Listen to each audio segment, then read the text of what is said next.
자, 오늘 함께 보실 말씀은요, 로마서 2장 14절에서 16절 3절 말씀인데 우리 다 같이 읽었으면 좋겠습니다. 자, 함께 읽겠습니다. 하나님의 법을 전혀 들어본 적 없는 사람들도 직관을 따라 하나님의 법을 따르는 경우가 있습니다. 그런 그들의 순종은 하나님의 법이 진리임을 확증해 줍니다. 그들은 하나님의 법이 밖에서부터 우리에게 부과된 낯선 것이 아니라 우리가 창조될 때 우리 안에 새겨진 것임을 보여줍니다. 그들의 내면 깊은 곳에는 하나님이 말씀하시는 그렇다와 아니다에, 그분의 옳다와 그러다에 공명하는 무언가가 있습니다. 하나님의 그렇다와 아니다에 대해 그들이 어떻게 응답했는지는 하나님께서 모든 남녀들에 대해 최종 심판을 내리시는 그날 온 천하에 다 공개될 것입니다. 아멘. 2025년 두 번째 맞이하는 예배입니다. 어떤 말씀을 함께 나누면 이 새해에 우리한테 좀 성찰이 되고 좀 자신을 깊이 들여다보는 시간이 될 수 있을까 고민하다가 양심이라는 단어를 만났고요. 이 양심이라는 단어를 통해서 오늘 하나님의 말씀과 함께 좀 우리의 삶을 좀 돌아볼 수 있는 시간이 될 수 있었으면 좋겠습니다. 양심. 제가 양치잖아요. 양심. 저의 마음은 어떤 마음일까요? 네. 여러분들 양심이 뭘까요? 양심. 사전을 찾아봤더니 저는 항상 이렇게 설교 준비하면 국어 사전 엄청 찾습니다. 제가 주로 사용하는 보리국어 사전. 거기에는 양심을 이렇게 아주 짧고 굵게 정의하더라고요. 바른 마음. 무엇이 옳고 무엇이 그르고 또 무엇이 좋고 나쁜지 그것을 잘 가리는, 그리고 그거를 도리에 지키려고 하는 바른 마음이 양심이라고 합니다.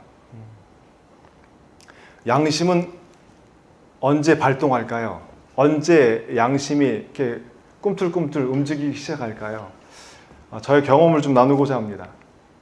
여러분들 길 가다가 돈 주워본 적 있으시죠? 제가 영동공장과 화성공장 예배 드리면서 질문을 했는데 가장 많이 이렇게 길을 가다 돈을 주신 게 한 50만 원 되시더라고요. 자, 여기 50만 원 넘으신 분 계십니까? 길 가다가 돈을 주었는데 50만 원 넘는다. 없으시군요. 그분은 현금을 50만 원 주은 게 아니라 지갑채 주어서 거기에 있는 이제 주민증 확인해 가지고 다시 이제 찾아드리고 돌려드렸다고 하시더라고요. 만약에 지갑도 아닙니다. 현금입니다. 그게 한 50만 원 딱 주었어요. 아무도 없습니다. 혼자만 있어요. 어떻게 하시겠습니까? 최 목사님 어떻게 하실래요? 양심이 살아 있으시네요. 저는 가장 주웠던 돈이 액수가 10,000원짜리였습니다. 그래서 새우깡도 사 먹고요. 어렸을 적에 초등학교 새우깡도 사 먹고 하여튼 그랬습니다. 제가 20년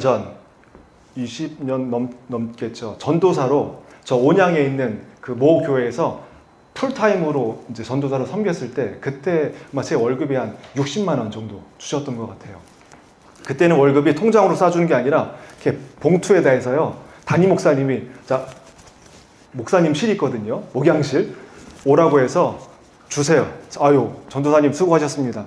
그래서 받으면 항상 60만 원이어서 당연히 이제 그렇게 액수인 줄 알고 제 방에 와서 이렇게 봉투를 받고 열어봤더니 오 마이 갓, 이게 10만 원이 더 들어있는 거예요. 60만 원이 아니라 70만 원이. 그래서 담임 목사님이 나의 노고를 하시고 10만 원을 더 주셨나? 이제 그렇게 생각하고 그냥 이렇게 제가 저희 돈으로 이렇게 하려고 했는데 마음이 계속 깨름직한 거예요. 이거 분명히 60만 원으로 알고 있는데 왜 70만 원이지? 다음날 이제 담임 목사님과 이렇게 얘기하는 티타임 시간이 있는데 이실직고 말씀드렸죠. 목사님, 돈 혹시 잘못 주신 게 아니냐고. 제가 세봤는데 60만 원이어야 되는데 70만 원이 들어있어서 10만 원이 더 들어있는데 혹시 잘못 주신 거 아니세요? 그랬더니 이제 곧바로 연락하시더라고요. 재정부장님한테. 이거 양 전도사님. 근데 재정부장 통화했더니 거기는 60만 원을 넣었다고 하시더라고요. 하나님이 주셨나?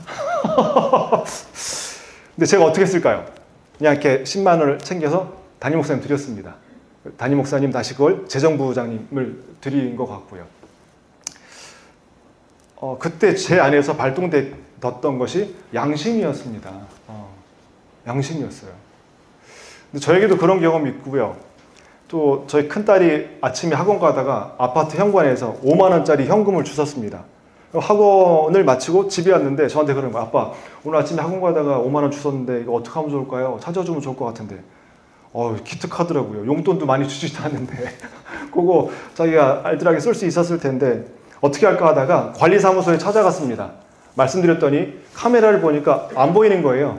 바닥에 떨어진 돈이라.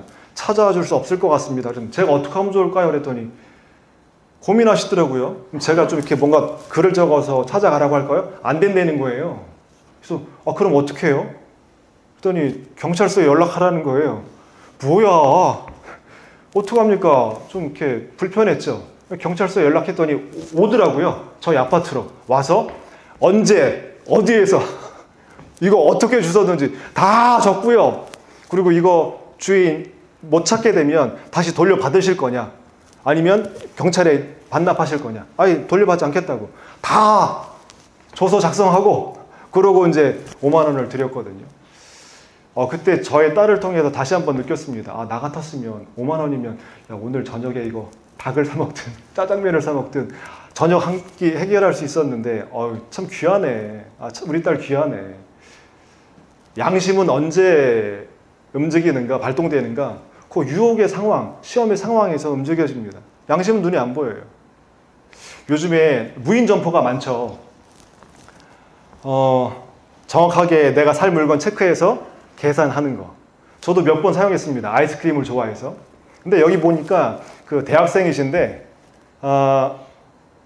애완견을 키우는데 이제 개 그 간식을 사려고 가서 간식을 봤더니 5,000원이라고 기록되어 있고 계산하려고 누르다 보니까 그게 5,000원이 아니라 500원으로 이렇게 되어 있는 거예요.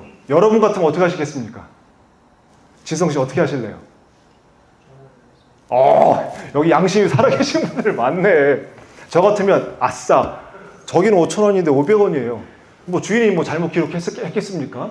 500원 결제하고 왔을 텐데, 이 대학생은 양심이 깨어 있었나 봐요. 주인한테 연락해서 이거 잘못 결제됐는데 어떻게 된 거냐.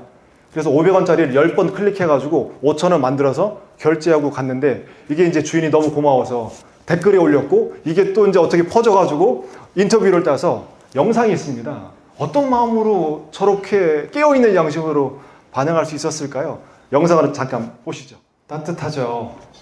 세상이 이런 사람들로 가득했으면 좋겠습니다. 이걸로 설교 마치겠습니다 라고 말씀드리는 여러분들 우리 이렇게 따뜻하게 삽시다. 근데 삶은 그렇지 않아요. 이 무인점포 이렇게 방송까지 나오고 유튜브에 나오고 알려진 곳인데, 누군가는 이 영상을 통해서 그래, 나도 그 상황에서 양심의 자극을 받아서 정직하게 바른 마음을 써야지 하는 사람이 있는가 하는 반면에, 이 똑같은 곳에서 무슨 일이 있었냐면 엄청난 절도가 일어나서 반복돼서 결국은 이 무인점포를 문 닫게 됐습니다. 이게 우리가 살고 있는 세상입니다.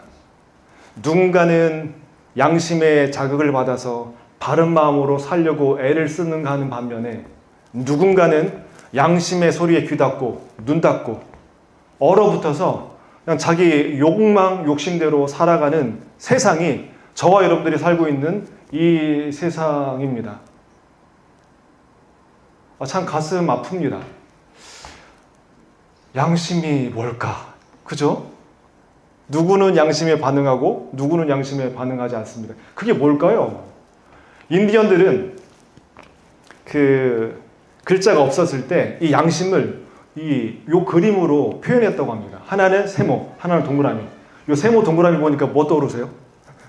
오징어 게임? 세모, 네모, 동그라미?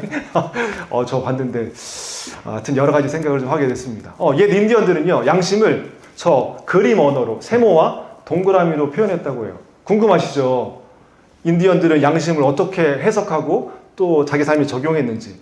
모든 사람은 태어날 때 세모의 양심을 가지고 태어난다고 합니다. 이게 무슨 말이야? 자, 들어보십시오. 세모난 양심이 마음에 장착되어 있다가 그런 시험과 유혹의 상황이 오면 이 세모의 양심이 빙빙빙 돈대요. 빙빙빙 돌아서 모서리가 뾰족하잖아요. 잘못할 것 같으면 찔리는 거예요. 찔림을 주는 거예요. 죄책감을 주게 만들고. 그래서 거짓말하지 마. 나쁜 짓 하지 마. 이게 양심의 삼각형이 빙빙빙 돌면서 나를 멈춰주는 거죠. 스탑하게 해주는 거죠. 그런데 살다 보면 한 번의 거짓말이 두 번의 거짓말이 되고 나쁜 짓이 두 번, 세 번 반복되다 보면 저 양 모서리 뾰족한 부분이 닳는다는 거예요. 닳고 닳아서 결국은 어떻게 돼요? 동그라미가 돼서 이제 나쁜 짓을 해도 찔림도 없고 죄책감도 없고 거짓말을 해도 그냥 당연시 되는. 그래서 저 세모와 동그라미를 통해서 지금 나의 마음의 양심의 모양은 어떤 모양인가 늘 점검했다고 합니다. 참 지혜롭지 않습니까? 여러분들, 제가 여러분들의 양심을 못 보니까 여러분들 스스로 지금 여러분들의 양심의 모양을 한번 점검해 보십시오. 세모입니까? 동그라미입니까? 2000년에 군포시에서 이 양심의 마음을 작동시키고 모든 사람에게 그 바른 마음을 좀 전하고자 양심 우산을 만들어서 시청 앞, 전철 앞, 그 다음에 동사무소 이렇게 한 수백 개의 우산을, 노란 우산을 세팅해 놨다고 합니다. 얼마나 좋아요. 갑자기 비가 오거나 그러면 우산 안 챙겼을 때 이렇게 빌려서 쓸 수 있잖아요. 참 귀한 마음들인 것 같습니다. 그래서 저 우산에다가 양심 우산이라고 적어놓고 쓴 사람은 어떻게 될까요? 반드시 원위치 시켜야 되잖아요. 이게 2000년도에 시작됐습니다. 너무 선한 마음으로, 좋은 마음으로. 그런데 시간이 흐르고 결국은 2009년도에 이 모든 사업을 다 폐지했습니다. 우산이 안 돌아오는 거예요. 돌아와도 다 이렇게 부러지고 이렇게 망가진 채로 돌아오는 거예요. 아무리 얘기를 하고 글을 써놔도 이게 안 되는 겁니다. 양심 우산인데 양심이 다 세모나가 아니라 다 동그라미가 돼서 돌아오질 않는 겁니다. 또 이 군포시에서 1999년도에 시청 앞에 양심 자전거를 또 실시합니다. 양심 자전거는 뭘까? 25대를 시청 앞에다 놓고 언제든지 필요한 사람을 사용하시고 다시 제자리에 갖다 놓도록 비치를 해놨는데 아뿔싸 한 달이 지났는데 자전거 다 없어졌어요. 한 대도 돌아오지 않았다고 합니다. 결국은 이 사업도 폐지됐습니다. 누군가는 선한 마음으로 정말 우리 사회를 좀 밝고 따뜻하게 만들어 보고자 사업도 하고 뭔가 시도도 하는데 누군가는 그거를 진짜 족족 다 스탑시킵니다. 여러분들 혹시 집에 양심 우산 가지고 계십니까? 혹시 집에 양심 자전거 가지고 계십니까? 네. 이게 우리의 사회의 실상입니다. 나는 아니지. 아니요. 모르죠. 제가 작년에 본 정치 드라마가 있습니다. 혹시 돌풍이라고 아십니까? 돌풍! 진짜 재밌게 봤는데 그러면서 여러 가지 생각을 했습니다. 내용은 이렇습니다. 민주투사들이 이제 그 힘을 통해서 나라의 리더들을 바꾸고 본인들이 이제 집권하게 됐습니다. 그러니까 정의와 공의를 부르짖는 사람들이 이제 정권을 잡았으니, 권력을 잡았으니 세상이 좀 아름답고 정말 지옥이 좀 천국이 되고 뭔가 달라져야 되잖아요. 안 달라지는 거예요. 그래서 이미 있는 대통령을 저 옆에 있는 설경구, 여러분 좌측에 있는 이분이 그 대통령을 암살합니다. 암살하고 본인이 대통령이 돼서 다 바꿔버리겠다. 업셋하겠다. 다시 세팅하겠다. 그러고 이제 벌어지는 막 정말 연기들 장난 아니고요. 내용도 장난 아닙니다. 그 대사 가운데 하나. 여러분들 질문 한번 해볼게요. 거짓을 이기는 건 무엇일까요? 박수양 수님. 거짓을 이기는 것은 무엇일까요? 양심. 오케이. 보통 저도 거짓을 이기는 건 정직입니다. 진실입니다. 근데 저도 이제 그렇게 대사를 날릴 줄 알았는데, 저 대사를 듣고 정말 거짓을 이기는 것은 더 큰 거짓이다. 그러면서 이 대사 가운데 이런 말이 나와요. 제가 읽어드릴게요. 그들은 괴물과 싸우다 괴물이 되어버렸습니다. 세상의 불의에는 분노하지만 자신의 불의에는 한없이 관대한 괴물. 그들이 정의를 방패로 자신의 불의를 가리려 할 때. 그러니까 이런 내용이 정말 이 드라마 안에서 계속 일어납니다. 뭔가 좋은 가치와 좋은 어떤 목표를 위해서 쓰는 방법들은 완전히 수단과 방법을 가리지 않고 사정없이 그 사람을 그 자리에서 끄집어내기 위해서 온갖 수단 방법을 가리지 않습니다. 오죽하면 거짓을 이기는 것은 진실과 정직이 아니라 더 큰 거짓이라고 할 만큼요. 이 대통령이 질문 받습니다. 대통령님, 당신이 대통령이 된 이유가 뭐예요? 세상이 좀 어떻게 되길 원하면서 당연히 어떤 꿈을 꾸길래 대통령이 된 거예요? 이렇게 대답합니다. 여러분들은 대한민국이 어떤 나라가 되기를 원하십니까? 대한민국에 대한 어떤 꿈을 꾸십니까? 이 대통령은 이렇게 말합니다. 양심이 살아있는 나라. 잘못했으면 좀 부끄러워할 줄 아는.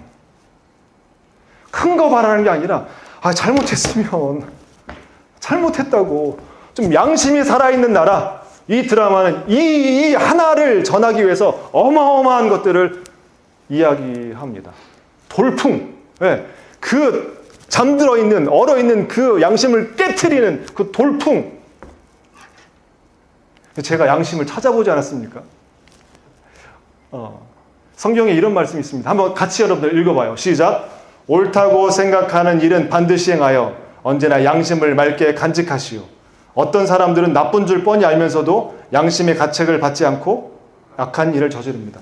양심을 맑게 하는 방법은요, 여러분들이 생각하는 바른 일을 계속 누가 보든 보지 않든 해나가는 거예요. 그게 양심을 깨우는 방법입니다. 양심의 가책을 느끼고도 양심을 잠재우는 방법은요, 여러분들이 옳다고 생각하는 걸 하지 않고 나쁘다고 생각하는 걸 계속 반복하면 양심은 얼어붙고요, 더 이상 어떤 상황에서도 자극받지 않게 됩니다.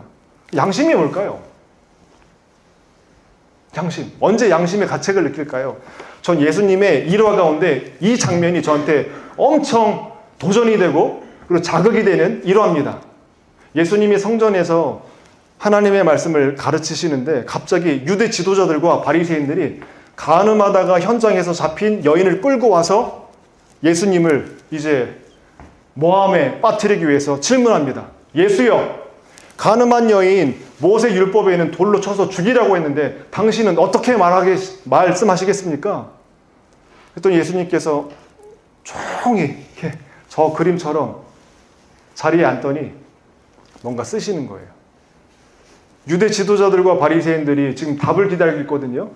조급해서 빨리 답을 원하는 그 액션을 취하니까 예수님이 조용히 일어나셔서 이렇게 말씀하십니다. 이 한마디 말씀에 거기 있던 유대 지도자들과 바리새인들 손에 들고 간음한 여인을 돌로 치려고 하는 심판자 입장, 자기는 의인이라고 생각했던 그들이 양심의 가책을 느끼는데 어떻게 느끼는가? 이 한마디였습니다. 들어보십시오. 여러분들,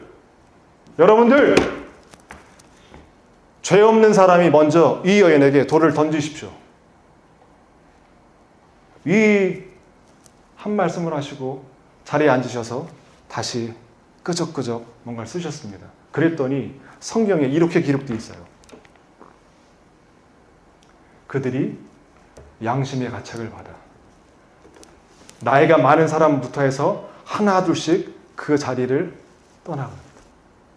손에 돈을 들고 간음한 여인을 심판하려고 심판자의 입장에서 돌을 쳐서 하려고 했던 그 마음이 양심의 가책을 느끼고 저 여인만 죄인이 아니라 나도 죄인이지. 세번역 성경에 보니까 예수님이 바닥에다 뭘 쓰셨을까? 거기는 이렇게 줄을 달아놨더라고요.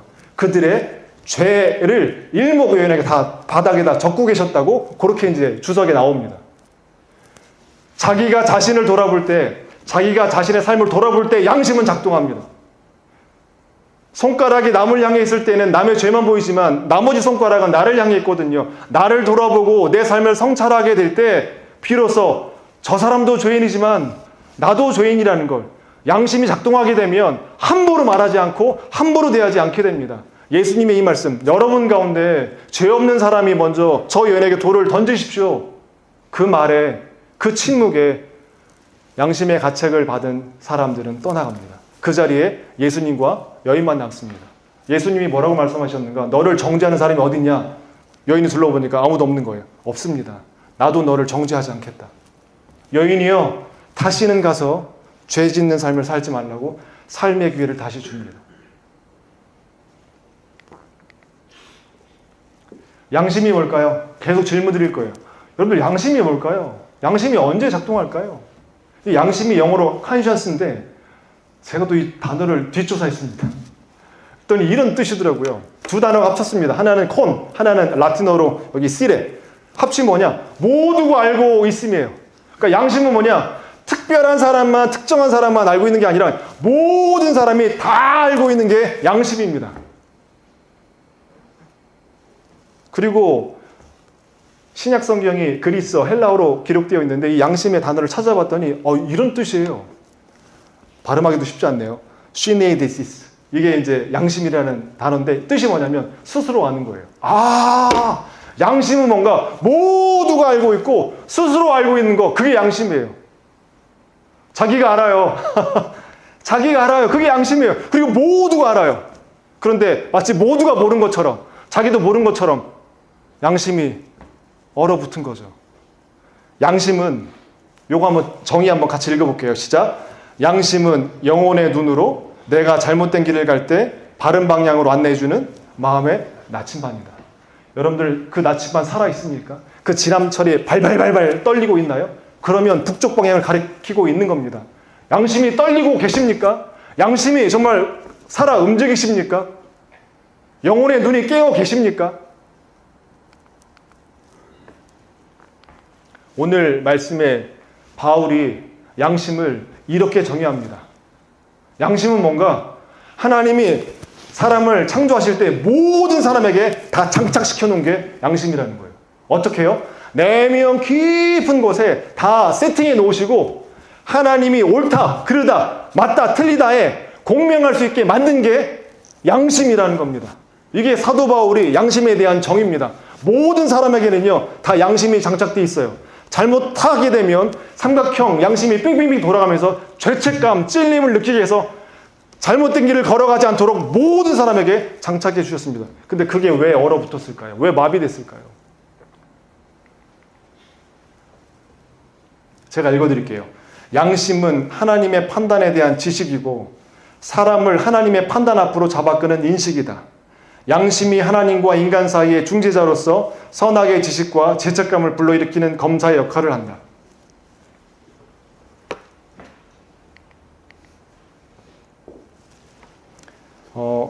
작년에 대한민국에 기쁜 소식이 있었죠. 노벨 문학상을 받게 되는. 질문 한번 드려보겠습니다. 혹시 노벨 문학상을 받고 그 한강 작가가 쓴 작품을 좀 읽어봤다. 자, 올해 숙제를 좀 드리겠습니다. 한강 작가가 쓴 작품이 많아요. 저도 작년에 2권 봤습니다. 하나는 소년이 온다. 또 하나는 제주 4.3을 다룬 작별하지 않는다. 여러분들 부탁드리겠습니다. 꼭 한번 읽어보십시오. 소년이 온다에 이 한강 작가가 어떤 걸 이야기하냐면 그 광주 항쟁 그 상황에서 총뿌리를 겨누는 그 정말 생과 사가 오고 가는 그 현장에서 이렇게 말해요. 군인들의 총뿌리들보다 더 무섭고 강한 것이 있는데 그것이 무엇인지 아십니까? 뭐라고 한강 작가는 말하냐면 양심입니다. 광주도청을 지키면서 분명히 계엄군이 와서 총에 맞아 죽을 걸 알면서도 그 자리를 떠나지 않고 지킵니다. 광주 시민을 위해서, 광주를 위해서. 그 지키기에 맞는 게 뭐냐? 죽음을 무서워하지 않고 그 자리를 지키기에 맞는 게 뭐냐? 양심이라는 겁니다. 그 양심이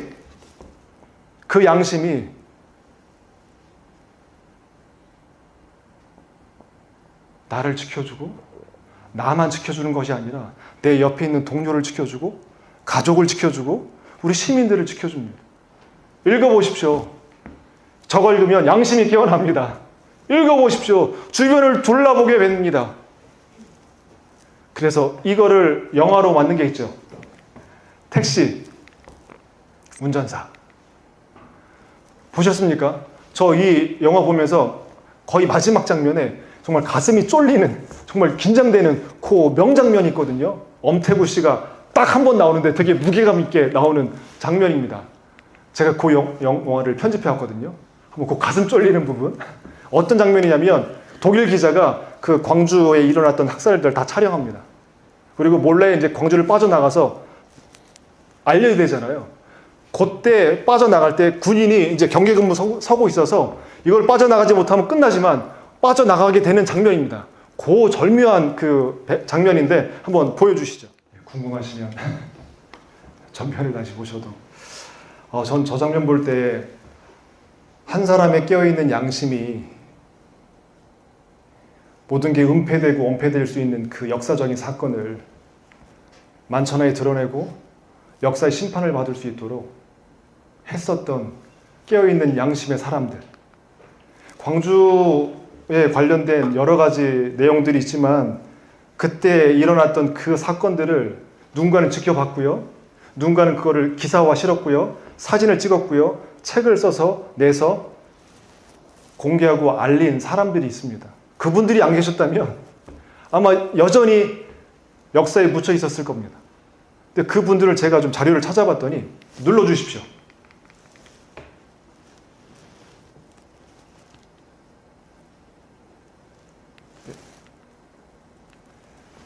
계엄기 헬기가 떠서 광주 시민에게 사격을 했거든요.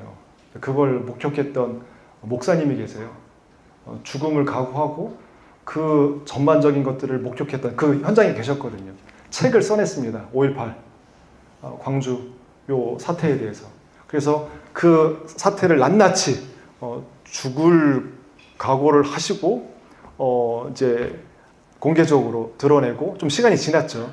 그리고 그 광주 기독병원에서 원목으로 섬기셨던 또 목사님이 병원에 실려온 환자들 시체들이 많았잖아요. 다 사진 찍어서 이제 그 삼엄한 상황 속에서도 지켰다가 그 자료를 다 이제 오픈해서 광주 사태의 그 실태를 폭로하게 되고 알리게 되는 이분들의 양심.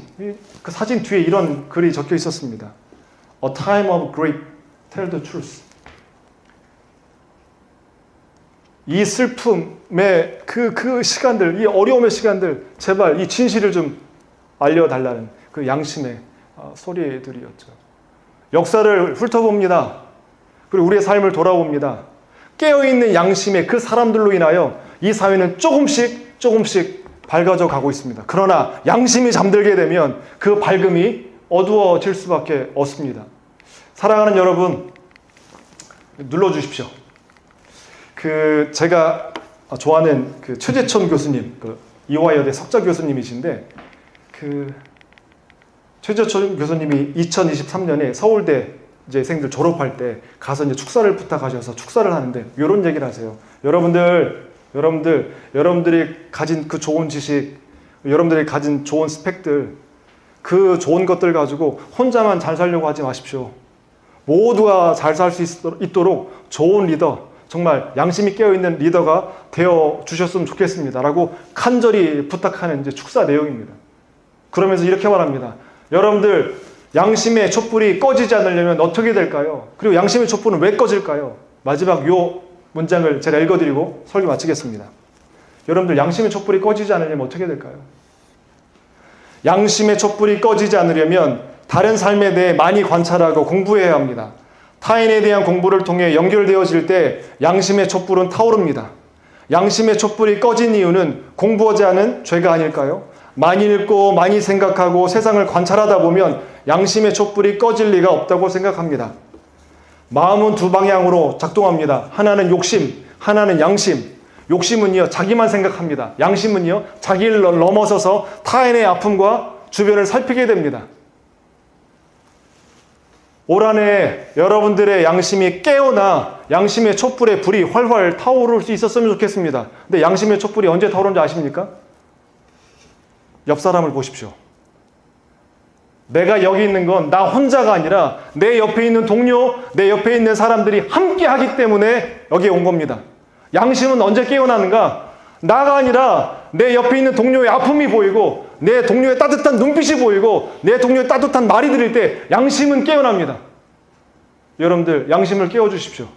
양심의 촛불에 불을 붙여주십시오. 그건 뭐냐면 여러분들의 따뜻한 눈빛을 옆에 있는 동료에게, 여러분들의 따뜻한 마음을 옆에 있는 동료들에게 표현하십시오. 그럼 식어진 양심이 따뜻해질 것이고 그 따뜻해진 양심에 불이 붙을 것입니다. 그 불은 어둠을 밝히게 될 것입니다. 기도하겠습니다. 하나님, 오늘도 말씀을 통하여 우리의 양심의 모양이 어떠한 모양인지, 개인의 삶과 우리 사회, 이 역사의 삶을 한번 생각해 보았습니다. 깨어있는 양심, 양심의 촛불에 불이 붙어있는 사람들로 인하여 역사는 지금까지 이어져 오고 있고 또 이어져 가고 있습니다. 하나님은 깨어있는 사람을 통하여, 살아있는 양심을 통하여 우리에게 계속해서 말씀하시고 도전하십니다. 내가 어디 있느냐? 네 마음의 상태가 어떠하냐? 그 양심을 통하여 계속해서 말씀하십니다. 양심의 소리를 외면하는 자가 아니라 양심의 소리에 반응하는 자로 살게 하여 주옵소서. 예수님의 이름으로 기도드립니다.